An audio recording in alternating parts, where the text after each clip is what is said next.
We did not test that population of individuals. I do not know whether anyone was sick with COVID. We certainly had some individuals get sick, not specifically with COVID to my knowledge, and we addressed their illnesses. He doesn't know. DHS Chief Alejandro Mayorkas revealing Haitian migrants, illegals, under the Del Rio Bridge, they were not tested for COVID. My next guest has been demanding answers on the crisis. Florida Congressman Carlos Gimenez joins us now. Mr. Congressman, thank you so much for being here. We know that a lot of these Haitian illegals, once they're released, even though they're supposed to be through removal proceedings, they're actually just being released. Many of them are going to Florida. And now we learn they were never tested at all. While the rest of us are, showing vaccine passports to go into restaurants or masks everywhere we go, yet they go free without even a test. How can this stand?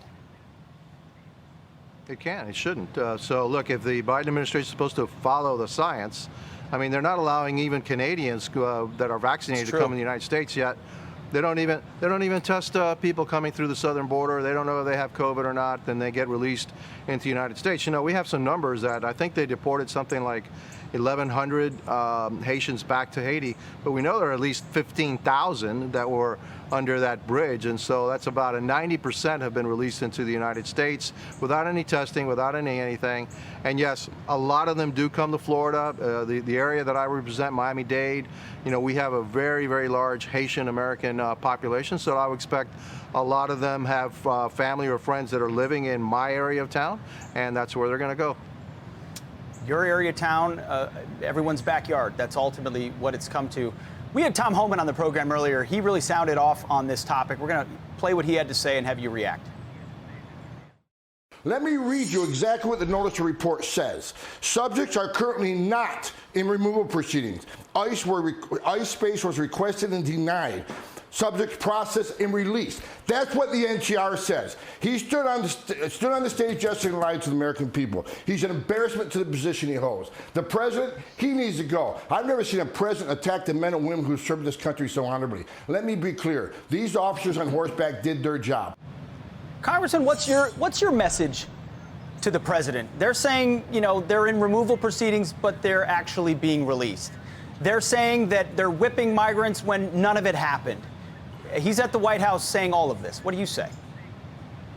Stop lying to the American people. It's everything that ever comes out. Look, I kept saying from the beginning, do not listen to what the Biden administration or the president says. Actually watch what they do. They tell you they're deporting people, but they're really not. They're deporting 10% of the people. 90% of the people are entering into the United States. I know what I saw, with those agents on horseback.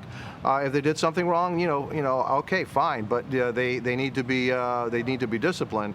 But I didn't see anything there that I didn't see anybody whipping anybody, and so it needs to be investigated, see what happened, and then whatever the outcome of that is, it'll be handled through a disciplinary process. But again, do not listen to what the president says. Actually, watch what the president and all of his secretaries do, because it's usually the opposite of what they're telling you they're doing. That's exactly right before our eyes. By the way, just for our viewers, Fox News Live is going to interview Austin Skiro. He's the former chief patrol agent of the Del Rio sector for the U.S. Border Patrol. It'll be his first live TV interview since he retired in July. That's today on the Fox News channel at noon. But Representative, one more question for you here. I presume you were on or near the House floor when the vote for the Iron Dome came down. And ultimately was overwhelmingly in favor of supporting Israel's right to defend itself by providing this technology and replenishing their stocks after they were bombarded by Hamas.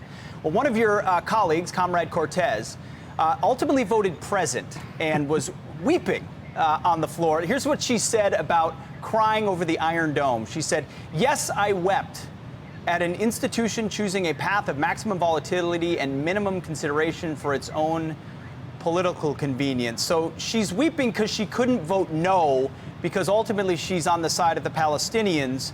But overwhelmingly, thankfully, Congress is saying we should be supporting the Israelis. What do you say?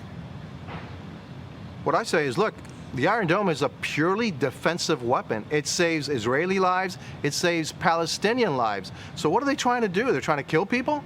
I mean, are they out of their minds? And so, you know, this is just their extreme politics again. And I'm happy that the vast majority of Congress, you know, rejected them. But you know what?